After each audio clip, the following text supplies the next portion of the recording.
Hello friends, welcome to গল্পের রামধনু। আমি সন্দীপা ফিরে এসেছি শীর্ষেন্দু মুখোপাধ্যায়ের অদ্ভুতুরে সিরিজের একটি গল্প নিয়ে। গল্প এবং গল্প পাঠ যদি ভালো লাগে তাহলে চ্যানেলটি সাবস্ক্রাইব করে লাইক শেয়ার কমেন্ট করার অনুরোধ রইল।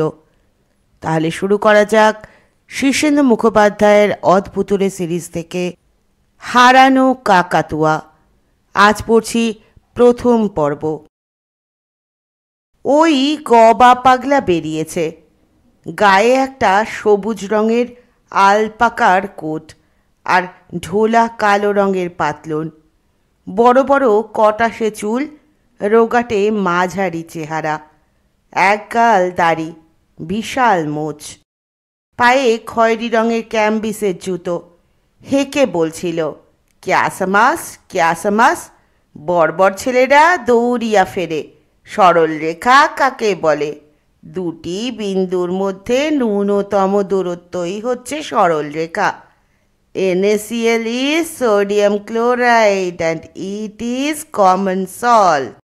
ভাস্কো দা গামা ভারতবর্ষে আসে 1498 সালে। হে হে, জানি বাবা, সব জানি। সকালবেলা হরিহরবাবু আর গদাধরবাবু বাজার করে ফিরছিলেন। গবা পাগলাকে দেখে হরিহরবাবু বিরক্ত হয়ে বললেন, আবার দেখি গবাটা উদয় হয়েছে, ছেলে পেলেগুলোর মাথা খাবে আবার। গদাধরবাবু একটু গম্ভীর হয়ে বললেন, আপনার কথাটা মানতে পারছি না হরিহরবাবু। গবা পাগলা যে একজন ছদ্মবেশী বৈজ্ঞানিক এই কথা সবাই জানে। হরিহরবাবু তাচ্ছিল্যের হাসি হেসে বললেন, বৈজ্ঞানিকরা তো আজকাল গাছে ফলে কি না। পেরেছে গবা পাগলা আপনার দেওয়াল ঘড়িটা সারাতে? গদাধরবাবু একটু গরম হয়ে বললেন, পেরেছে বই কি, আলবাত পেরেছে। হরিহরবাবু হো হো করে হেসে বললেন, তাই বুঝি আপনার দেওয়াল ঘড়ির কাঁটা উল্টো দিকে ঘোরে? সেইটাই তো বিস্ময়। আর কার ঘড়ির কাঁটা উল্টো দিকে ঘোরে বলুন তো? বৈজ্ঞানিক ছাড়া পারে কেউ ঘড়ির কাঁটাকে বিপরীতগামী করতে? এইভাবে হরিহরবাবু আর গদাধরবাবুর মধ্যে একটা তর্ক বিতর্ক পাকিয়ে উঠছিল। আগের দিন দুধের মধ্যে একটা কুচো চিংড়ি পেয়েছিলেন হালদার বাড়ির বুড়ি, তাই গয়লাকে বকছিলেন। গবা পাগলা সারা পেয়ে তাড়াতাড়ি বেরিয়ে এসে এক গাল হেসে বলেন, বাবা, কতদিন পরে গবা সাধু আবার পোড়া শহরে ফিরেছে। এবার আমার কাকালের ব্যথাটার একটা হিললে হবে। গুণধরবাবু তার বাগানে নেতিয়ে পড়া একটা লাউ ডগাকে মাচানে তুলছিলেন। চশমার ফাঁক দিয়ে গবা পাগলাকে দেখে গিন্নিকে ডাক দিয়ে বললেন, গবা চোরটা আবার এসেছে, জিনিসপত্র সব সামলে রেখো। সেবার ও হাওয়া হওয়ার পর থেকেই আমাদের দুটো কাঁসার বাটি গায়েব হলো। দুই ভাই আন্দামান আর নিকোবর জানলা ধারে বসে অ্যানুয়াল পরীক্ষার পড়া তৈরি করছিল। আন্দামান অঙ্কে কাঁচা, নিকোবর কাঁচা ইংরেজিতে। আন্দামান গবা পাগলাকে জানলা দিয়ে দেখেই চাপা গলায় বলল, আগের বারের মতো এবারেও গবাদা ঠিক পরীক্ষার সময় বাইরে থেকে চেঁচিয়ে অঙ্ক বলে দেবে। বাঁচা গেল বাবা, অঙ্ক নিয়ে যা ভাবনা ছিল। নিকোবরও চাপা গলায় বলল, আমার 20 নম্বরের ট্রান্সলেশনের ব্যবস্থাও হয়ে গেল। বোধনের সকালে পড়া হয়ে গেছে, এবার নে খেয়ে স্কুলে যাবে। হাতে খানিকটা সময় আছে দেখে সে তার মহাকাশযানে কিছু যন্ত্রপাতি লাগাচ্ছিল। তার মহাকাশযানটা দেখলে যে কেউ অবশ্য নাক সিটকবে, কারণ সেটা আসলে একটা ফুল ঝাঁটা। ঝাঁটার হাতলের সঙ্গে গোটা চারে খাওয়ি দড়ি দিয়ে শক্ত করে বাঁধা। ঝাঁটার সঙ্গে একটা কৌটোও বাঁধা আছে। তার ইচ্ছে ওই কৌটোয় কয়েকটা পিঁপড়ে ছেড়ে দেবে। আজ সে মহাকাশযানের সঙ্গে মেজো কাকার সাধের পকেট ট্রানজিস্টার রেডিওটা চুপি চুপি লাগিয়ে দিচ্ছিল। এমন সময় রাস্তায় গবা পাগলার হাঁক ডাক শোনা গেল, দেখবি যদি ভূতের নাচ ধরবা গিয়ে ঝাঁটা গাছ ডিং মেরে ওঠ গাধার পিঠে, নন্দখুড়োর ঘর পেরিয়ে ঈশান কোণে যা হারিয়ে লাগবে হাওয়া মিঠে। দেখতে পাবি 3 ঠেঙে গাছ, তাহার ডালে ঝুলতেছে মাছ, নিচে গহীন ছায়া, সেই ছায়ারই কায়া ধরে ভূতভুতুরে অদ্ভুতুরে নাচতেছে সব মায়া। বোধন দৌড়ে রাস্তার ধারে গিয়ে চেঁচিয়ে বলে, ও কবাদা, মঙ্গল গ্রহ থেকে জ্যান্ত পাথর এনে দেবে বলেছিলে যে, সেই সব পাথর নাকি আপনা থেকেই গড়িয়ে গড়িয়ে চলে, ছোট থেকে বড় হয়, রেগে গেলে একটা গিয়ে আর একটাকে ঢু মারে। হে করে হেসে গবা পাগলা বলে, 4 দুগুণে 8, এই তো সবাই জানে, কিন্তু বলো তো বাছা ধন, হ্যারিকেনকে পেন্সিল দিয়ে গুণ করলে কত হয়? থানার দারোগা কুন্দকুসুমের নামটা যত নরম, মানুষটা ততই শক্ত। 6 ফুট লম্বা, 10 আশই চেহারা, গলা স্বরে স্পষ্ট বাঘের ডাক। রোজ 250 করে বুকডন আর বৈঠক মারেন, রাগলে ভিসুভিয়াস। বাস্তবিকই নাকি রাগন্ত অবস্থায় তার মাথার চারপাশে একটা লালচে মতো আভা অনেকে দেখেছে। কুন্দকুসুমের ভয়ে এই অঞ্চলের গুন্ডা বদমাস চোর বাটপার সব রোগা হয়ে যাচ্ছে, ভালো করে খেতে পারে না, ঘুমোতে পারে না, ঘুমোলেও দুঃস্বপ্ন দেখে জেগে যায়। সকালবেলায় কুন্দকুসুম সবে থানায় এসে কোমরের বেলটা খুলে রেখে গায়ে একটু হাওয়া লাগাচ্ছেন, এমন সময় রাস্তায় গবার চেঁচানি শোনা গেল। সবাই জানে চোর পালালে বুদ্ধি বাড়ে, কিন্তু বুদ্ধি পালালে কি বাড়ে? কুন্দকুসুম সিধে হয়ে বসে বললেন, স্পাইটা আবার এসেছে, ওরে নজর রাখিস, নজর রাখিস। কিন্তু গবা কোথাকার স্পাই, কার স্পাই, তা কুন্দকুসুম ঠিক জানেন না। এর আগেও তিনি গবাকে ধরে এনে বিস্তর জেরা করেছেন, খোঁজ খবর নিয়েছেন, কোনো তথ্য আবিষ্কার করতে পারেননি। তাতে তার সন্দেহটা আরও ঘোরতর হয়েছে। এই যে গবা ঠাকুর বলে একপাল গেও মেয়ে পুরুষ রাস্তার মাঝখানেই ঢিপ ঢিপ করে গবা পাগলাকে প্রণাম করল। তারা সব হাটবারে আনাজপাতি, ধামাকুলো, গরু, ছাগল, মুরগি, ডিম, ধান, চাল, দড়ি দড়া নিয়ে বেচতে যাচ্ছে শহরে। তাদের ধারণা গবা ঠাকুর আকাশে উঠতে পারে, অদৃশ্য হতে পারে, জলের ওপর দিয়ে হেঁটে যেতে পারে, যে কোনো রোগ হাতের ছোঁয়ায় সারিয়ে দিতে পারে। গবা তাদের দিকে তাকিয়ে মুচকি হেসে বলল, হবে হবে, সব হবে, একবার যদি ছুঁচে সুতোটা পরাতে পারি, দেখিস কন সব অকাল চলে যাবে, খেতে খেতে ধান আর ধরবে না, পুকুরে নদীতে মাছের গাদি লেগে যাবে, দাঁড়া একবার ছুঁচে সুতোটা পরাই। বাঘা ওস্তাদ গাইয়ে রাঘব বোস সকালের দিকটায় গলা সাজছিলেন, রোজই সাধেন, ভারী দাপুটে গলা, 7টা সুর একেবারে রামধনুর মতো তার গলায় লেগে থাকে। ঘণ্টা 3 গলার কসরত করায় এই শীতকালেও বেশ ঘেমে গেছেন রাঘব ঘোষ। একটু জিরিয়ে জর্দাপান মুখে দিয়ে তানপুরাটা সবে তারায় জড়িয়ে ধরে পিরিং করেছেন মাত্র। অমনি মূর্তিমান গবা ঘরে ঢুকে বলল, আরে চা লাগাও, চা লাগাও, একবার যদি ঠিকমতো চাটা লাগাতে পারো তাহলেই হয়ে গেল, সুরে জগৎ ভেসে যাবে। চা লাগালে রে আসবে মারে বাবারে বলে তেরে, রে এলে কি আর গা দূরে থাকবে গা, এসে যাবে গা দোলাতে দোলাতে।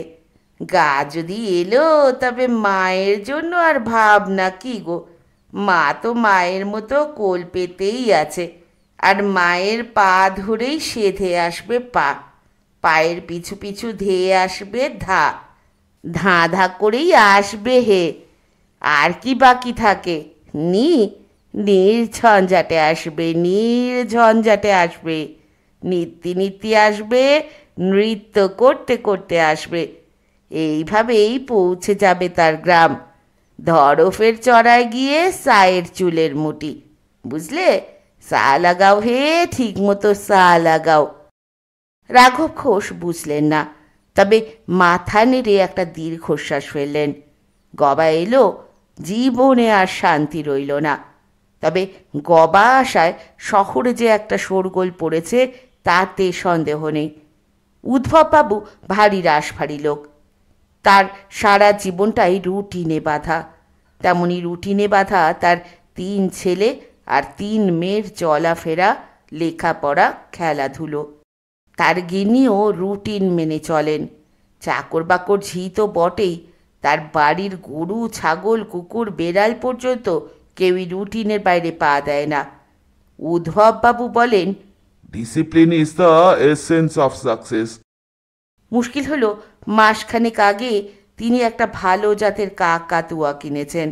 তার ইচ্ছে ছিল কাকাতুয়াটাকে শিখিয়ে পড়িয়ে এমন তৈরি করবেন যাতে সেটা তার গবের ছোট ছেলে রামুটাকে উঠতে বসতে ডিসিপ্লিনের কথা মনে করিয়ে দেয়। উদ্ভববাবু ছোট ছেলেটাই হয়েছে সবচেয়ে সৃষ্টি ছাড়া।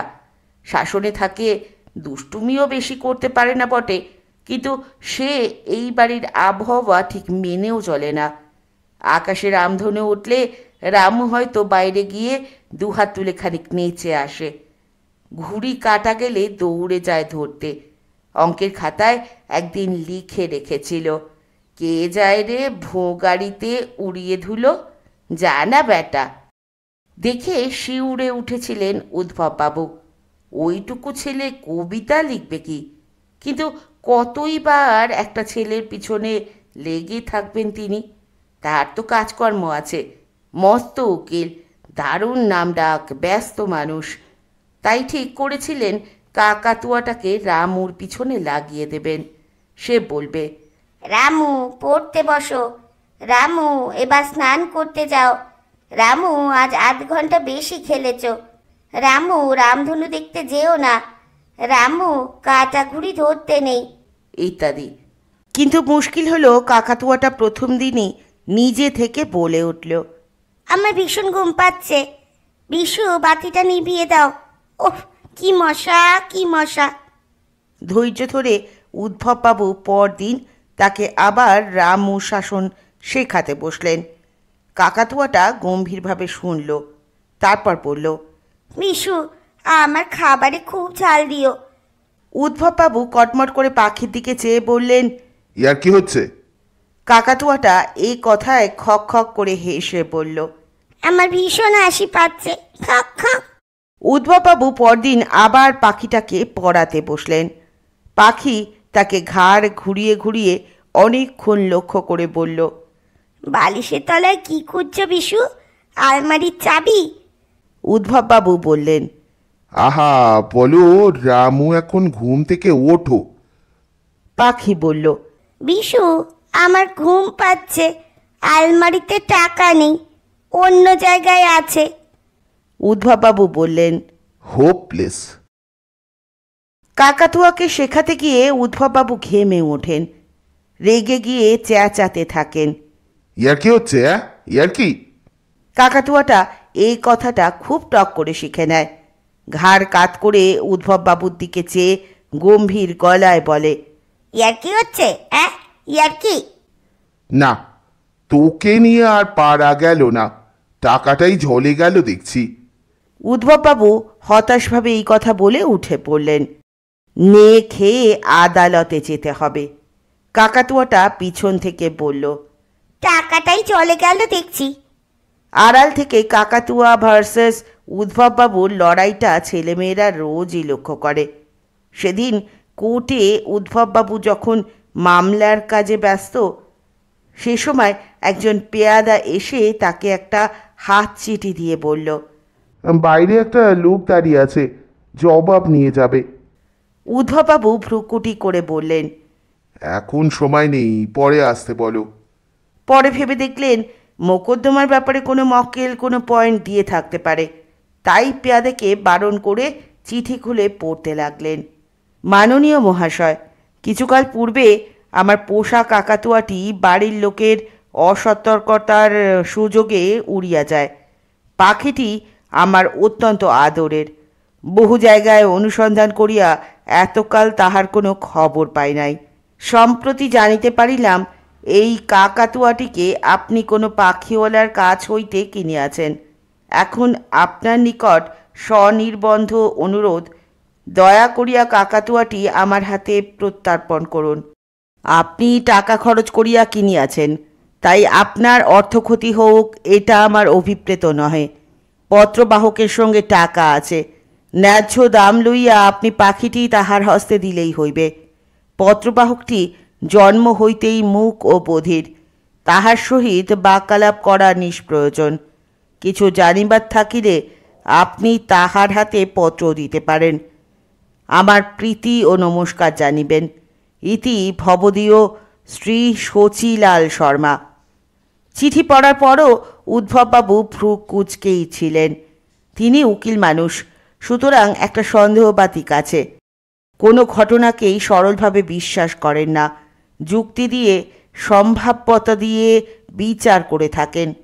তিনি একটি চিরকুটে লিখলেন, মাননীয় শচীলাল বাবু, আপনার পত্র পাইয়া প্রীত হইলাম। আমার কৃত কাকাতুয়াটি সাতিশয় অবাধ্য ও জেদি। আজ পর্যন্ত তাহাকে মনোমতো বুলি শিখাইতে পারি নাই। পাখিটি যদি আপনার হয় তবে ফেরত দিতেও বিন্দুমাত্র বিলম্ব করিব না। তবে দুনিয়ায় লক্ষ লক্ষ কাকাতুয়া আছে, এই অঞ্চলেই কয়েকশো লোকের পোষা কাকাতুয়া আছে বলিয়া জানি। এখন আমার কৃত কাকাতুয়াটি যে আপনার নিরুদ্দিষ্ট কাকাতুয়া তার প্রমাণ কি? যদি অকাঠ্য প্রমাণ দেন তাহা হইলেই বুঝিব যে আপনার নিরুদ্দিষ্ট এবং আমার কৃত কাকাতুয়াটি এক ও অভিন্ন। পাখিটি কিনিতে আমার 200 টাকা খরচ পড়িয়াছে। মাসখানেক তাহার খোরাকি বাবদ খরচ হইয়াছে প্রায় 50 টাকা। কাকাতুয়াটি বেশ ভালো মন্দ খাইতে পছন্দ করে। প্রীতি ও নমস্কার জানিবেন। ইতি ভবদীয় উদ্ভবচন্দ্র ভট্টাচার্য। পেয়াদার হাত দিয়ে চিরকুটটা পাঠিয়ে উদ্ভববাবু আবার মোকদ্দমার কাজে ব্যস্ত হয়ে পড়লেন। ঘটনাটা আর মনেই রইল না। উদ্ভববাবুর বাড়ির সব কাজের কাজই হলো নয়ন কাজল। ছেলেবেলা থেকেই এ বাড়িতে আছে, ঘরের সব কাজ জানে। এমনকি মোকদ্দমার ব্যাপারে উদ্ভববাবুকেও নাকি কখনো সখনো পরামর্শ দেয়। বয়স বেশি নয়, 40-এর নিচেই। তবে তার চালচলন বুড়ো মানুষের মতো ভারিক্কি হওয়ার জন্য সে চোখে একটা চশমা পরে। দুপুরে কাকাতুয়াটাকে ঝাঁঝরি দিয়ে ভালো করে স্নান করালো নয়ন। বাইরের বারান্দায় শীতের রোদে দাঁড়টা ঝুলিয়ে দিল। তারপর চোখে চশমা এঁটে খবরের কাগজ খুলে পড়তে বসল। ঠিক এমন সময় বিশাল এক সাধু এসে হাজির। পরনে বাঘছাল, হাতে ত্রিশূল, ডমরু, কপালে ত্রিপুণ্ডক, মাথায় জটা, বিশাল ভুঁড়ি, পেল্লায় দাড়ি গোফ, হুহুঙ্কার দিল, Har Har bomb bomb, Har Har bomb bomb, Har Har bomb bomb. সেই হুঙ্কারে আঁতকে উঠল নয়ন। এ শহরটা ছোট বলে সাধু ভিখিরি সবই সকলে চেনা, কিন্তু এই বিকট সাধুকে আগে কখনো দেখা যায়নি। চশমার ভিতর দিয়ে, যদিও চশমার কাছে কোনো পাওয়ার নেই, খুব গম্ভীরভাবে সাধুকে লক্ষ্য করে নয়ন বলল, কোত্থেকে আসা হচ্ছে? সাধু কাঁধের ঝোলাটা নামিয়ে বারান্দার সিঁড়িতে জমিয়ে বসে বলে, সোজা হিমালয় থেকে 1500 মাইল হাঁটা পথ। উফ, একটু জল খাওয়াও তো বাপু মায়াবদ্ধ জীব। মায়াবদ্ধ জীব বলে এ পর্যন্ত কেউ সম্বোধন করেনি নয়নকে। সে খানিকটা থতমত খেয়ে বলে, শুধু জল? সাধু হা হা করে আকাশ ফাটিয়ে হেসে ওঠে হঠাৎ, বলে, আরে জলই তো হাতের গুণে অমৃত হয়ে যাবে। আনো দেখি ঘটিভর। সেই হাসি শুনে নয়নের খুব ভক্তি হলো। তাড়াতাড়ি এক ঘটি জল নিয়ে এলো সে। সাধু 2 হাতে ঘটি ধরে উঁচু করে গড় গড় করে জল ঢালল গলায়। গাবুত ঘাবুত করে এখানে গেলে ঘটিটা ফেরত দিয়ে বলল, নে পেশাদ খা। নয়ন ঘটিটা মাথায় ঠেকিয়ে সেটা আলাদা করে গলায় জল ঢেলেই চমকে ওঠে। জল কোথায়? এই যে খাঁটি কমলা লেবুর রস। ঘটি রেখে নয়ন উপুর হয়ে সাধুকে প্রণাম করে বলল, আমাকে দয়া করতে হবে বাবা। সাধু তার মাথায় প্রকাণ্ড হাতের একটা থাবড়া মেরে বলে, হবে হবে, এই যে শিখি ঘটি অমৃত খেলি, এই ঠেলাটাই আগে সামলা। নয়ন কাজল অবাক হয়ে বলল, এই কি অমৃত বাবা? তাহলে কি? সাধু কটমট করে তাকিয়ে বলে। আমতা আমতা করে নয়ন বলে, না, অমৃতই হবে। খাওয়ার পর থেকে গায়ে একটু জোরও পাচ্ছি যেন, তবে কিনা খেতে একেবারে কমলা লেবুর রসের মতো। দূর বেটা খণ্ডিত সত্তা, তোরা হলি সংসার পুকুরের মাছ, অমৃতের স্বাদ কি একবারে পাবি? তবু তো তোর কমলা লেবুর রস বলে মনে হয়েছে, অনেকের আবার ডাবের জল বা এমনি জল বলে মনে হয়েছে। তারা ঘোর পাপি, ঘোর পাপি। Bomb bomb, Har Har. নয়ন আর একবার সাধুকে প্রণাম করে।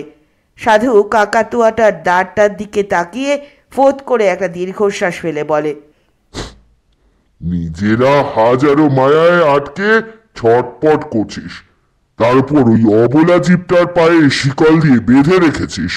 ঘোর নরকে যাবি যে। হ্যাঁ, আমি নই বাবা, ও হলো কর্তাবাবুর পাখি, আমি সামান্য চাকর। যে বেটা নিজেকে চাকর ভাবে সে তো আগা পাঁচতলা চাকরি। নিজেকে চাকর ভাবিস কেন? তুই মুক্ত আত্মা, এবারই এ সংসার, এ দুনিয়া সব কিছুর মালিক। যা বেটা, ছেড়ে দে পাখিটাকে। যা যা, ওঠ, দেরি করিসনি। নয়ন ভয়ে ভয়ে উঠে পড়ে বলে, কিন্তু বাবা, কর্তাবাবু রাগী লোক, ফিরে এসে পাখি না দেখলে এমন কুরুক্ষেত্র করবে। চোখ পাকিয়ে সাধু হুহুঙ্কার দিয়ে ওঠে, হর হর বম বম। কে তোর কেশাগ্র স্পর্শ করবে রে বেটা? এইমাত্র অমৃত খেলি যে। যা বেটা, ছেড়ে দে। একটা মুক্ত আকাশে জীবকে আর কষ্ট দিস নে। ছেড়ে দে, উড়ে যাক। নয়ন কাজল সাধুর হুঙ্কারে মনস্থির করতে না পেরে দোনো হয়ে উঠে পড়ল। দ্বারের কাছে গিয়ে শিকলি খুলতে সবে হাত বাড়িয়েছে, এমন সময় আর একটা লোক বারান্দায় উঠে বিকট গলায় বলে উঠল, কাকাতুয়ার মাথায় ঝুটি, খ্যাকশিয়ালি পালায় ছুটি। নয়ন কাজল এই 2 নম্বর চেঁচানিতে ঘাবড়ে গেল। শিকল আর খোলা হলো না। তাকিয়ে দেখল মূর্তিমান গবা পাগলা। গবা খুব সরু চোখ করে আপাদমস্তক সাধুকে দেখে নিচ্ছিল। ভালো করে দেখে টেখে বলল, সব ঠিক আছে, তবে বাবু তোমার একটা ভুল হয়েছে, গায়ে ছাই মাখনি। সাধু একটু হতভম্ব, কথা সরছে না, তবু একবার রণহুঙ্কার দিল। Har Har bomb bomb. গবা সেই হুঙ্কারে একটুও না ঘাবড়ে বলে, পায়ে বাটা কোম্পানির চটি জোড়াও মানায়নি একদম, একজোড়া কাঠের খড়ম জোগাড় করতে পারোনি হে? সাধু এবার একটু ক্ষীণ কণ্ঠে বলে, হর হর। গবা সাধুর বা হাতটা তুলে কবজিটা দেখে নিয়ে বলে, হে যে ঘড়ি পরা স্পষ্ট দাগ গো, রোজ ঘড়ি পরো বুঝি হাতে? সাধুরা আজকাল ঘড়িও পড়ছে তাহলে, তা সেটা রেখে এলে কোথায়? সাধু ত্রিশূলটা শক্ত করে চেপে ধরে ধমক দেয়। Bomb bomb. গবা ফিক করে হেসে বলে, বোমা কেন, পিস্তল নেই? বোমার চেয়ে পিস্তল ভালো, বোমা অনেক সময় ঝোলার মধ্যে ফেটে টেটে যেতে পারে। সাধু এক ঝটকা মেরে উঠে দাঁড়িয়ে বলে, ঘোর পাপি, ঘোর পাপি, অন্ধকারে ডুবে আছিস। পাখিটা অনেকক্ষণ ধরে সাধুকে ঘাড় কাত করে করে দেখছিল আর দাঁড়ে এধার ওধার করছিল। এখন একটা ডিগবাজি খেয়ে বলল, বিশু বিশু, আমার কেন ঘুম পাচ্ছে, ঘুম পাচ্ছে। আলমারিতে টাকা নেই, টাকা আছে। সাধু হঠাৎ একটা লাফ মেরে বারান্দায় উঠে দাঁড়টাকে একটা ঝাঁকুনি মেরে বলে, বল বেটা, কোথায় আছে বল, নইলে গলা টিপে খুন করে ফেলবো। পাখিটা হঠাৎ ঝাঁকুনি খেয়ে বুলি ভুলে ডানা ঝাপটে ভয়ে চিৎকার করতে লাগলো। সাধুর কাণ্ড দেখে নয়ন কাজলের বাক কি সরে না, হাত পা নড়ে না, শরীরে সার নেই, বড় বড় চোখে চেয়ে আছে, মুখখানা হা। পাখিটা বুলি ভুলে গা গা করে প্রাণ ভয় চেঁচাচ্ছে আর দাঁড়ে বন বন করে ডিগবাজি খাচ্ছে। বিটকেল গলায় সাধু বলছে, বল বেটা বল, কোথায় টাকা বল। অবস্থা যখন এই রকম গুরুচরণ, তখন হঠাৎ জলে চৌবাচ্চায় নেবে বৈজ্ঞানিক আর্কিমিডিস আপেক্ষিক গুরুত্ব আবিষ্কার করার পর যেমন ইউরেকা ইউরেকা বলে আওয়াজ ছেড়েছিলেন, তেমনি গবা পাগলা লাফিয়ে উঠে দু হাত তুলে নাচতে নাচতে চেঁচাতে লাগলো, চিনেছি চিনেছি, সাধুকে চিনেছি। যেই না চেঁচানো সেই না সাধু চোখের পলকে লাফ দিয়ে বারান্দা থেকে নেমে হাওয়ার বেগে দৌড়ে পালিয়ে গেল। নয়ন কাজল ধাতস্থ হয়ে গবাকে জিজ্ঞেস করে, বিটকেল সাধুটাকে চেনো তাহলে? কে বলো তো? গবা বসে বসে ঘাম মুখের ধুলো ময়লা মুছছিল। বিজ্ঞের মতো হেসে বলল, বলবো কেন, ডাবল লেন্স লাগিয়ে নতুন ধরনের একটা টর্চ বাতি বানাবো বলে তোমার কাছে যে গতকাল বাবুর মায়ের পুরনো চশমা জোড়া চাইলাম, দিয়েছিলে? নয়ন একটু তেরিয়া হয়ে বলে, আর চোর বলে যদি আমার বদনাম রটতো তখন তুমি কোথায় থাকতে? চোর বলে হো হো করে হাসে গবা। চোর বুঝি এখন নাও? কুন্দ দারোগাকে যদি তোমার আসল নামটা জানাই তাহলে তুমি এরকম সুখে আর থাকবে না হে। এই কথা শুনে নয়ন কেমন একধারা হয়ে গেল। মুখখানা ছাই বর্ণ, চোখে জুল জুলে চাউনি। গবা অবশ্য আর ঘাটালো না, বলল, নাও মেলা বেলা হয়েছে, পাচক ঠাকুরকে আবার খাবারটা বাড়তে বলো গে। নয়ন কাজল মিনমিনে গলায় বলল, যাচ্ছি, কিন্তু কথাটা হলো। গবা হাত তুলে বলে, বলতে হবে না, কথাটা আপাতত চাপা থাকবে, এখন নিশ্চিন্ত মনে যাও। আর শোনো, পাখিটাকে ভিতরের দরদালারে ঝুলিয়ে রেখো, যখন তখন বের করো না, এটার ওপর কিছু লোকের চোখ আছে। নয়ন কাজল দাঁড়টা নিয়ে ভিতর বাড়িতে চলে গেল। এ বাড়িতে গবা পাগলার আস্থানা বহুদিনের।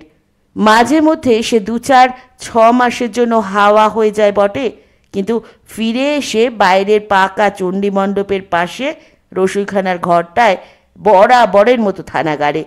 তাকে কেউ কিছু বলে না। শোনা যায় উদ্ভববাবু গবাকে একটা বিচ্ছিরি মামলা থেকে বাঁচিয়ে দিয়েছিলেন। বহুকাল আগেকার কথা, সত্যি মিথ্যে কেউ বলতে পারে না। গবা পিছনের পুকুর থেকে স্নান করে এসে এক পেট খেয়ে ঘুম লাগালো। বিকেল হতে না হতেই রামু এসে ঠেলে তুলল, ও গবাদা, বাবাকে বলে বিষ্টুপুরে সার্কাসে নিয়ে যাবে বলেছিলে যে, আজ চলো। গবা হাই তুলে বলে, দূর, ও একটা সার্কাস নাকি? মারকুটে বাঘ, রোগা হাতি, পালোয়ারে নেই বুকের ছাতি। কাল সকালে গিয়ে দেখি সার্কাসের ম্যানেজার গুণ ছুঁচে পাটের ফেসো ভরে ছেঁড়া তাঁবু সেলাই করছে। তার চেয়ে হবিবগঞ্জে সার্কাস অনেক ভালো। কি আছে তাতে?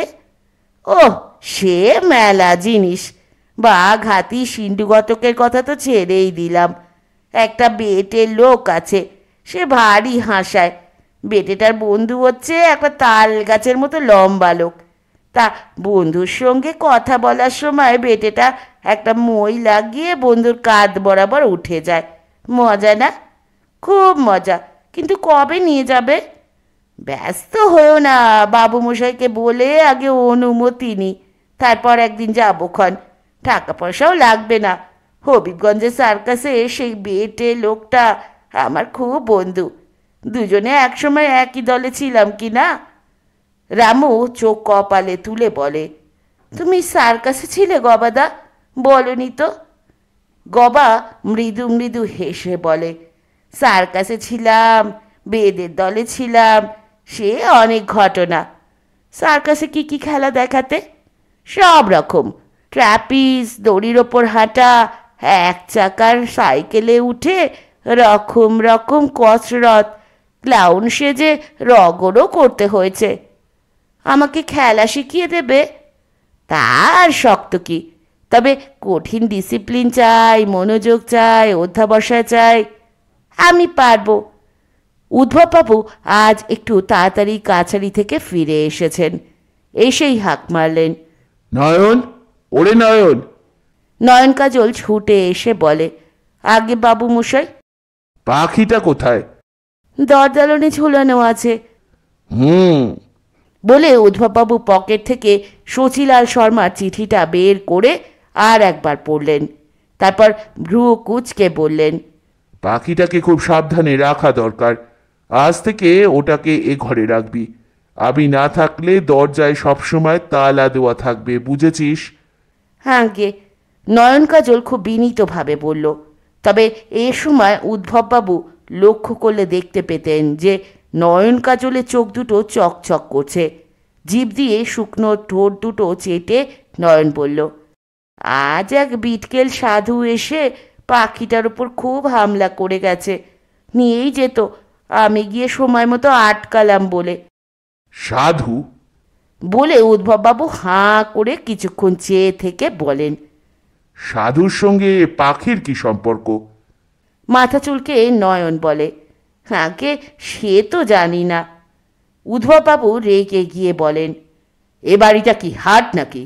যে কেউ এসে ঢুকে পড়বে, হামলা করবে, তোরা সব করিস কি? সাধু পাখিটা নিয়ে যাচ্ছিল নাকি? তাই মতলব ছিল। বিশাল চেহারা, দেখলেই ভয় হয়। ধরতে পারলি না? ও বাবা, ধরবে কে? হাতে যা একখানা ধারালো শুল ছিল। উদ্ধববাবু একটু চিন্তিত মুখে বললেন, ঠিক আছে, এখন থেকে সাবধান থাকবি। বাইরের কাছারি ঘরে মক্কেলরা জড়ো হতে শুরু হয়েছে। কাজেই পাখি নিয়ে ভাববার সময় উদ্ধববাবুর নেই। তিনি তৈরি হয়ে কাছারি ঘরে গিয়ে বসলেন এবং মামলা মকদ্দমার মধ্যে ডুবে গেলেন। সন্ধ্যের সময় যখন সবাই পড়তে বসে তখনই রামুর ভীষণ ঘুম পায়। এত ঘুম যে কোথায় থাকে, কেবল হাইয়ের পর হাই উঠতে থাকে। চোখের দুটো পাতায় যেন আঠা মাখানো চুম্বক লাগিয়ে দেয় কে। শ্রীধর মাস্টারমশাই পড়াতে এসে ভীষণ রাগারাগি করেন রোজ। মারধরও প্রায় রোজই খেতে হয় রামুকে, কিন্তু পড়তে তার একদমই ভালো লাগে না। আজও তিন ভাই পড়তে বসেছে। রামু ঘন ঘন দেওয়াল ঘড়িটার দিকে চাইছে।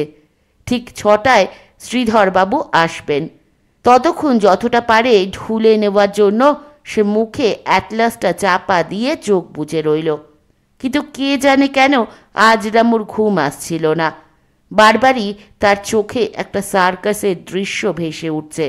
সে দেখছে একটা ছেলে ট্র্যাপিজ থেকে আর একটায় ঝাঁপ দিয়ে চলে যাচ্ছে, দড়ির ওপর হাঁটছে, এক চাকা সাইকেলে কসরত দেখাচ্ছে। ছেলেটা অবশ্য সে নিজেই। আজ তার মনে হলো সার্কাসের খেলোয়াড় হতে না পারলে জীবনের কোনো মানেই নেই। এদিকে 6টা বেজে গেল, ক্রমে 6:30টাও বাজে, কিন্তু শ্রীধরবাবু এলেন না। এরকম অঘটন কখনোই ঘটে না। শ্রীধরবাবুর মতো নিয়মনিষ্ঠ লোক কমই আছে। কামাই তো নেই, 1 মিনিট দেরিও করতে নারাজ। আজ তবে হলো কি? সন্ধ্যে 7টা নাগাদ কাছারি ঘরে উদ্ধববাবুর কাছে একটা লোক এসে বলল, শ্রীধরবাবু সাইকেল থেকে পড়ে গিয়ে পা মচকেছেন, কদিন আসতে পারবেন না। মামলা মকদ্দমায় ডুবে থাকা উদ্ধববাবু অবাক হয়ে বললেন, কে শ্রীধর বাবু? কিসের মামলা? মামলা নয়, শ্রীধরবাবু আপনার ছেলেদের পড়ান। ও, তা কি করে পড়লেন? সাইকেলে টিউশনি করে আসছিলেন, এমন সময় একটা মোটরসাইকেল এসে তাকে ধাক্কা মেরে পালিয়ে যায়। খুব চোট হয়েছে, ডান পায়ের হাড় সরে গেছে। তাই তো, খুব দুঃখের কথা। পরদিন সকালেই অবশ্য শ্রীধরবাবু চিঠি দিয়ে একটি লোককে পাঠালেন। চিঠিতে লেখা, আমার বদলে এই ভদ্রলোক ছেলেদের কদিন পড়াবেন। ইনি 3টে বিষয় MA পাস। উদ্ধববাবুর আপত্তির কারণ ছিল না। শ্রীধরবাবু যাকে পাঠিয়েছেন তার যোগ্যতা সম্পর্কে প্রশ্নই ওঠে না। লোকটির চেহারাও বেশ ভালো মানুষের মতো। নাম যুধিষ্ঠির রায়। আগে একে কখনো দেখেননি উদ্ধববাবু। জিজ্ঞাসা করলেন, আপনি কি এই অঞ্চলের লোক? এই অঞ্চলেরই, তবে পড়াশোনা করতে অনেকদিন বাইরে ছিলাম। ঠিক আছে, আজ থেকেই শুরু করুন। রাত্রিবেলা চুপি সারে নয়ন কাজল একটা লুচি খাওয়ালো কাকাতুয়াটাকে। তারপর বেশ মিষ্টি করে পাখিটার গায়ে হাত বুলিয়ে মিষ্টি গলায় বলল, হ্যাঁ, কি যেন বলছিলি? সেই টাকাটার কথা না? কোথায় আছে সেই টাকাটা? বল বাবা। পাখিটা ঘাড় বেঁকিয়ে নয়ন কাজলকে ভালো করে দেখে নিয়ে বলল, টাকা নয়, মোহর, মোহরগুলো, মোহরগুলো। নয়ন কাজল সাপের মতো চোখ করে চেয়েছিল পাখিটার দিকে। সাপের মতো গলাতেই বলল, হ্যাঁ হ্যাঁ মোহর। তা সে মোহরগুলো কোথায় রে বাপ? মোহর আছে, মোহর আছে মাটির তলায়। কিন্তু বিশু, তুমি অমন করে তাকিও না, আমি ভয় পাই, ভয় পাই। চাপা গলায় নয়ন কাজল বলে, ভয় নেই রে, মাটির তলায় তো বুঝলুম, কিন্তু জায়গাটা কোথায়? পাখিটা দাঁড়ে দোল খেতে লাগলো।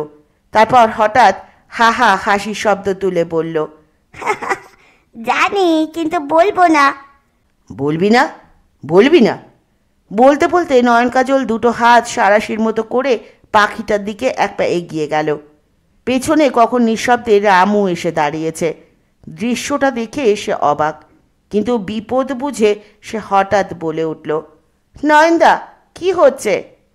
নয়ন কাজল চট করে নিজেকে সামলে নিয়ে একগাল হেসে বলল, পাখিটাকে বড়বাবুর ঘরে রেখে আসার হুকুম হয়েছে কিনা, তাই দাঁড়টা নিয়ে যাচ্ছিলাম। কথাটা রামুর বিশ্বাস হলো না, কিন্তু আর কিছু বললও না সে। তবে পাখিটা যে মোহরের কথা বলছিল তা সে স্পষ্ট শুনেছে। রামু যে খুবই দুষ্টু ছেলে তা সে নিজেও জানে। একবার স্কুলের অঙ্ক স্যার হেরম্ববাবু রেগে গিয়ে তাকে বলেছিলেন, তুই এত পাজি কেন বলতো? আগে স্যার, আমার শরীরের মধ্যে সবসময় কে যেন কাতুকুতু দেয়। যখন খুব কাতুকুতুর মতো লাগে তখন আমার কিছু একটা না করলে চলে না। বটে বলে হেরম্ববাবু খুব রেগে গেলেন। রামু ইয়ার্কি করছে ভেবে সপাং সপাং কয়েকখা বেয়ে তো বসালেন তার গায়ে। তারপর বললেন, এবার কাতুকুতু টের পাচ্ছিস? কিন্তু ইয়ার্কি রামু করেনি। বাস্তবিকই তার শরীরের মধ্যে সবসময় একটু কাতুকুতুর ভাব, কখনো বাড়ে কখনো কমে। যখন বাড়ে তখন বেহত্ত কোনো দুষ্টুমি না করলেই নয়। খাখা দুপুরে সে তখন এলো পাথারি ঢিল ছোড়ে, গাছের মগডালে ওঠে, ক্লাসে অন্য ছেলেদের বই খাতা গোপনে ছিঁড়ে রাখে, ক্লাস ঘরে ছাগল ঢুকিয়ে দেয়, বাড়িতে রান্নাঘরে গিয়ে রান্না তরকারির মধ্যে নুন ছিটিয়ে দিয়ে আসে। প্রতিবেশীরা তার উৎপাতে অস্থির। রামুর মেজ দাদুর 70 বছর বয়সেও শটান চেহারা, সবকটা দাঁত অটুট, মাথায় কালো কুচকুচে চুল। সেবার মেজ দাদু রামুদের বাড়ি বেড়াতে এসে বললেন, আমার মাথা থেকে পাকা চুল বের করতে পারবি? পার পাকা চুল 4 আনা করে পয়সা দেব। দুপুরে খাওয়ার পর মেজ দাদু যখন শুয়েছেন তখন রামু চুল বাঁচতে গেল এবং ঘণ্টাখানেকের মধ্যে প্রায় 100 খানেক পাকা চুল বের করে ফেলল। দেখে মেজ দাদু তো মূর্ছা যান আর কি।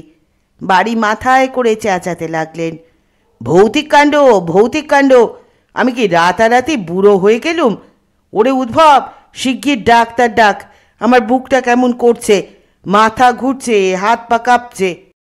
ঠিক সেই সময় প্রতিবেশী জামাল সাহেব তার সাদা ধবধবে বিলেতি কুকুরটাকে চেন দিয়ে বেঁধে এনে বাড়িতে ঢুকলেন। দুঃখ করে বললেন, রেমোর কাণ্ড দেখুন, একটু আগে আমার বাসায় গিয়েছিল, হাতে একটা কাঁচি, কুকুরটাকে খুব আদর করছিল, তখন কি ছাই টের পেয়েছি, এখন দেখি পিঠের লম্বা চুলগুলো কেটে একেবারে টাক ফেলে দিয়ে এসেছে। বাস্তবিকই তাই, সুন্দর বড় বড় লোমওয়ালা কুকুরটার পিঠ প্রায় ফাঁকা। উদ্ভববাবু হান্টার বের করলেন। মেজ দাদু তখন গিয়ে তাকে আটকে দিয়ে বললেন, যাই হোক বাবা, মাফ করে দাও, ছেলে মানুষ। মেজ দাদু যে বাস্তবিকই বুড়ো হননি সেটা জেনেই তিনি তখন খুশি। তবে তার পরেও দিন দুই তার চুল থেকে কুকুরের সাদা লোম ঝরে পড়ত। শরীরের এই কাতুকুতুটা নিয়ে রামু মাঝে মাঝে ভাবে, কে যে তাকে কাতুকুতু দেয়, ব্যাটাকে ধরতে না পারলে কিছুতেই আর ভালো ছেলে হওয়া যাবে না। অবশ্য ভালো ছেলে হওয়ার তেমন কোনো ইচ্ছেও তার হয় না। তার ইচ্ছে করে সার্কাসের রিংমাস্টার বা ম্যাজিশিয়ান বা প্রেত সিদ্ধ তান্ত্রিক বা নামকরা ফুটবল খেলোয়াড় বা রেলের গার্ড বা মহাকাশচারী বা বহুরূপী বা বিশ্ব ভ্রমণকারী বা ট্রাক ড্রাইভার বা পাইলট বা ডুবুরি হতে। শুধু লেখাপড়া করে আর নিয়ম মতো চলে এর কোনোটাই হওয়া যাবে না। সুতরাং সে ঠিক করেছে একদিন বাড়ি থেকে পালিয়ে যাবে। কুমোরপাড়ার গানটুরও পালানোর ইচ্ছে। দুজনে প্রায় সলা পরামর্শ করে। গানটুর ইচ্ছে পালিয়ে প্রথমেই উত্তর মেরুতে যাবে, রামুর ইচ্ছে আফ্রিকা। দুজনে এখনো একমত হতে পারেনি, হলেই গলা জড়াজড়ি করে একদিন বেরিয়ে পড়বে। তবে রামু দুষ্টু হলেও সে গাছপালা আর পশু পাখি খুব ভালোবাসে। এমনকি নিজেদের বাগানের সব কটা গাছের সঙ্গে তার আলাদা আলাদা রকমের সম্পর্ক আছে। বুড়ো তেঁতুল গাছটার সঙ্গে তার সম্পর্ক দিদিমা আর নাতির। তেঁতুল গাছটাকে সে তিরিন্তি দিদিমা বলে ডাকেও। গাছটা যে তাতে সাড়া দেয় তাও সে টের পায়। কলমের আম গাছটা ভালো ছেলে ধরনের, প্রতি বছর ঝাঁকা ঝাঁকা আম ফলে তাতে। কাজের লোক, কিছু গম্ভীরও। রামু তাকে গোপালদা বলে ডাকে। রামুর ক্লাসের ফার্স্ট বয়ের নামও গোপাল, আর গাছটাও গোলাপ খাস আমের। তবে ফার্স্ট বয়ের সঙ্গে রামুর ভাব নেই, গাছটার সঙ্গে আছে। একটু বর্ণ বিপর্যয় করে নিয়ে গোলাপ খাসকে গোপালদা বানিয়ে নিতে রামুর অসুবিধে হয়নি। তাছাড়া কাক, শালিক, চড়াই, বেড়াল, কুকুর, ইঁদুর, এমনকি কাঠ বেড়ালিদের সঙ্গেও রামুর কোনো শত্রুতা নেই। তারা রামুকে পছন্দই করে। বাড়ির পোষা পায়রাগুলো রামুর মাথায় কাঁধে নির্ভয়ে এসে বসে। কাঠবেড়ালি তার হাত থেকেই চিনে বাদাম খেয়ে যায়। গোটা চারেক চেনা শালিক রোজ সকালে পড়ার ঘরে ঢুকে কিচিরমিচির করে তাদের পড়া ভণ্ডুল করে রামুকে সাহায্য করার চেষ্টা করে।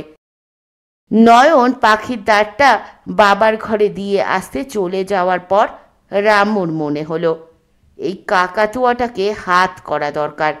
বাবা এটাকে কিনেছে রামুকে ঢিট করবার জন্যই। পাখিটাকে হাত না করলে ব্যাটা তাকে বিস্তর জ্বালাবে।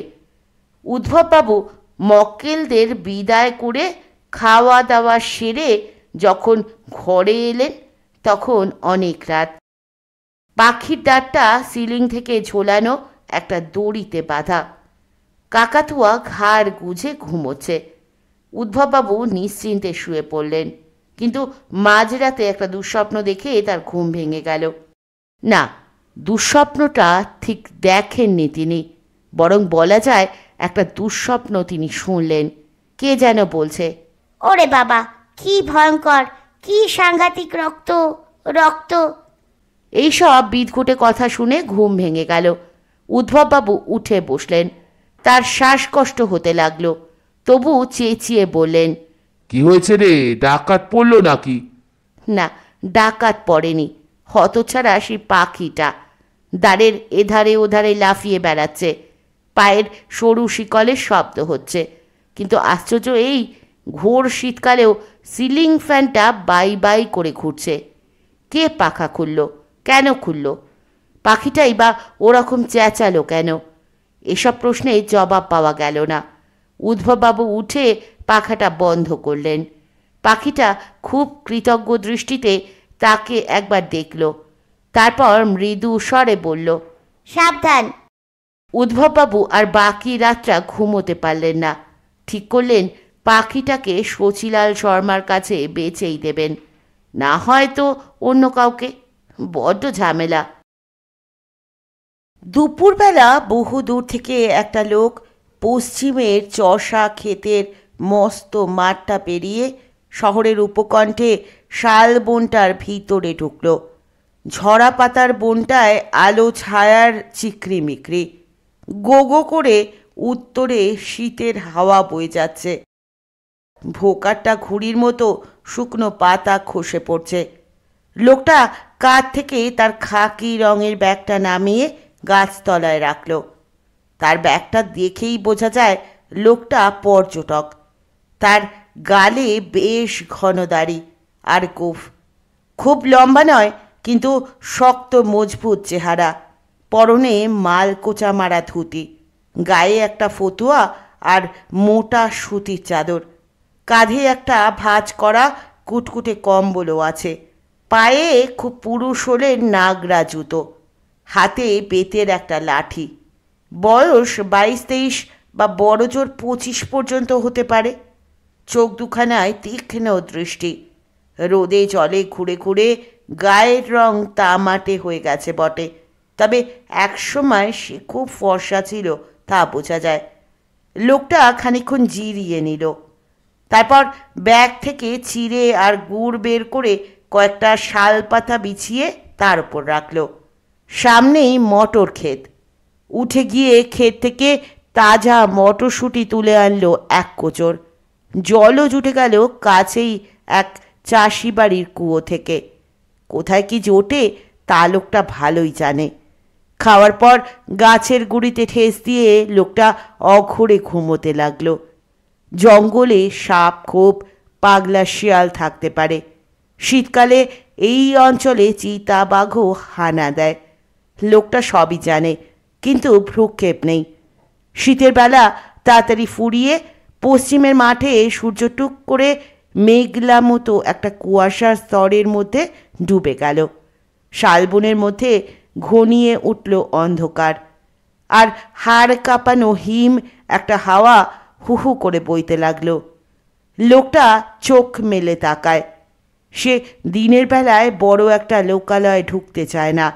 চারদিকটা বেশ আঁধার মতো হয়ে এসেছে দেখে লোকটা তার ব্যাগটা গুছিয়ে নিয়ে উঠে পড়ল। বন পার হয়ে লোকটা কিন্তু শহরে ঢুকল না।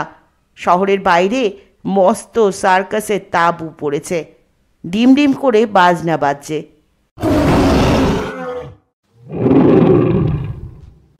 বাঘসিংহের হুঙ্কার শোনা যাচ্ছে, ভিড়ে ভিড়াকার। চারদিকে আলো ঝলমল দোকানপাট, বেলুনওয়ালা, ভেপুওয়ালা, বাঁশিওয়ালা মিলে এক মেলা বসে গেছে। লোকটা মোটা চাদরে নাক পর্যন্ত ঢেকে আর মাথায় একটা কপাল ঢাকা বাদুড়ে টুপি চাপিয়ে একটু সন্তর্পণে তাঁবুর পিছন দিকে এগোতে লাগলো। এপাশটা অন্ধকার। বাঘসিংহের খাঁচা, রসুইখানা, খেলোয়াড়দের তাঁবু আর মেলা দড়িদড়া বাঁশ, কাঠ, প্যাকিং বাক্সের গাদা। লোকটার কোনো অসুবিধে হলো না। অন্ধকারে সাবধানে পা ফেলে এগিয়ে গেল। খেলোয়াড়দের ঢুকবার দরজায় কড়া পাহারা। খুব কম করেও 5-7 জন মুষ্কো লোক দাঁড়িয়ে পাহারা দিচ্ছে। খেলা শুরু হতে আর দেরি নেই। দরজার কাছে একটি আলোর চৌখুপ্পি। মুখ ঢাকা লোকটা এগিয়ে যেতেই পাহারাদাররা পথ আটকালো। এই, এধারে যাওয়া বারণ, হটো হটো। লোকটা তার বাদুড়ে টুপিটা খুলে চাদর ঢাকার মুখটা একটু ফাঁক করে আলোয় তুলে ধরে বলল, এই আমি রে, আমি গোবিন্দ ওস্তাদ। লোকগুলো ভ্যাবাচাকা খেয়ে হাঁ হয়ে আছে। লোকটা বলে কি, গোবিন্দ ওস্তাদ? তার তো আজ বাদে কাল ফাঁসি হওয়ার কথা। গোবিন্দ আবার টপ করে টুপিটা কপালে টেনে চাদরে মুখ ঢেকে ফেলল। একজন তোতলাতে তোতলাতে বলল, গোবিন্দদা, তোমার না ফাঁসি হওয়ার কথা ছিল? ভূত হয়ে আসুনি তো? আর একজন রাম রাম করতে করতে কাঁপা গলায় বলে, সব ভুলে গেলে নাকি গোবিন্দদা? গোবিন্দ জবাব দিচ্ছিল না। খোলা দরজা দিয়ে তাঁবুর ভিতরে গোল জায়গাটা দেখছিল এক মনে। এই সার্কাসে সে বহু খেলা দেখিয়েছে। আপনা থেকেই তার একটা দীর্ঘশ্বাস বেরিয়ে গেল। জোয়ান জোয়ান লোকগুলো তার দিকে তাকিয়ে আছে, কি করবে বুঝতে পারছে না। জেলে যাওয়ার আগে গোবিন্দ যখন সার্কাসে খেলা দেখাতো তখনও সবাই তাকে ভয় খেত। মাথায় গোবিন্দ লম্বা নয় বটে, তবে তার গায়ে প্রচণ্ড জোরের কথা সবাই জানে। তার ওপর গোবিন্দর হাত পা চলত বিদ্যুতের গতিতে। তেমনই ছিল তার প্রচণ্ড রাগ। অমন খুনের রাগও দেখা যায় না বড় একটা। গোবিন্দকে তাই কেউ কখনো চটাতে সাহস করত না। আজও তাকে দেখে লোকগুলো ভয়ে ভাবনায় সিটিয়ে আছে। গোবিন্দ মৃদুস্বরে একটা লোককে ডেকে আড়ালে নিয়ে বলল, সামন্তমশাই তাঁবুটা কোন দিকে রে? দেখা করবে গোবিন্দদা? করেই যাই। চলো তাহলে। লোকটা খুশি হয়ে বলে, সামন্তমশাই তোমার কথা খুব বলে, বলে গোবিন্দটা খুন করলো বটে, কিন্তু ওরকম খেলোয়াড় হয় না। গোবিন্দ ওই কথা জবাব দিল না। 12-13 বছর বয়সে সে সামন্ত মশাইয়ের সার্কাসে চলে এসেছিল। এই সার্কাসের সঙ্গে ঘুরে ঘুরেই ছোট থেকে বড় হয়েছে। সে আর একটা দীর্ঘশ্বাস ফেলল। সামন্ত মশাইয়ের তাঁবুটা একটু পেছনের দিকে, আলাদা জায়গায়। তাঁবুর এমনিতে কোনো চাকচিক্য নেই, তবে ভিতরটা বেশ বৈঠকি ঢঙে সাজানো। সেজবাতি জ্বলছে। নিচু একটা তক্তপোষে পুরো গদির বিছানা, তার ওপর বেশ কয়েকটা পুরুষ্ট তাকিয়া। বুড়ো সামন্তমশাই বসে ভালো গন্ধওয়ালা তামাক খাচ্ছে গড়গড়ায়। সামন্তর চেহারা রোগার দিকেই, তবে রুগ্ন নয়। মাথার চুল কাঁচা পাকায় মেশানো, মস্ত পাকানো গোঁফ। চোখের দিকে চাইলে বুক গুড়গুড় করে। ভয় ডর বলতে কিছু নেই সেই চোখে, তবে লোকে তাকে ভয় খায়, আবার ভালোবাসে। চিরকুমার সামন্ত মশাই সারা জীবন তিলে তিলে এই সার্কাসখানা তৈরি করেছে। সার্কাসটাই তার ধ্যান জ্ঞান। এটা থেকে তার বেশ মোটা লাভও হয়, কিন্তু সেই টাকা কে খাবে তার ঠিক নেই। সামন্ত তাই ইদানিং একটু চিন্তিত। দুজনে ঘরে ঢুকতেই সামন্ত মুখ থেকে তামাকের নলটা সরিয়ে অল্প আলোয় ঠাহর করে দেখতে দেখতে বলে, কে রে, কি চায়? গোবিন্দ এগিয়ে এসে ভুঁয়ে মাথা ঠেকিয়ে দাঁড়ালো। মুখের ঢাকা সরিয়ে বলে, আমি গোবিন্দ সামন্তমশাই। সামন্ত যেন ছ্যাঁকা খেয়ে সোজা হয়ে বসে। বলে, কে বললি? গোবিন্দ, মনে পড়ছে না? গোবিন্দ বলে সামন্ত হতবুদ্ধি হয়ে চেয়ে থাকে। তারপর বলে, ধুনা ফাঁসি হয়ে গেছে। হলে আর আসতাম কি করে? আয় তো, এগিয়ে আয়, আলোতে ভালো করে দেখি। গোবিন্দ হাসি মুখে এগিয়ে গেল। দাড়ি গোফওয়ালা মুখে সেজবাতির আলো পড়ল। রামু ট্র্যাপিজের খেলা দেখে তাজ্জব। কি সাহস! অন্য সব সার্কাসের মতো এরা নিচে কোনো জাল খাটায়নি।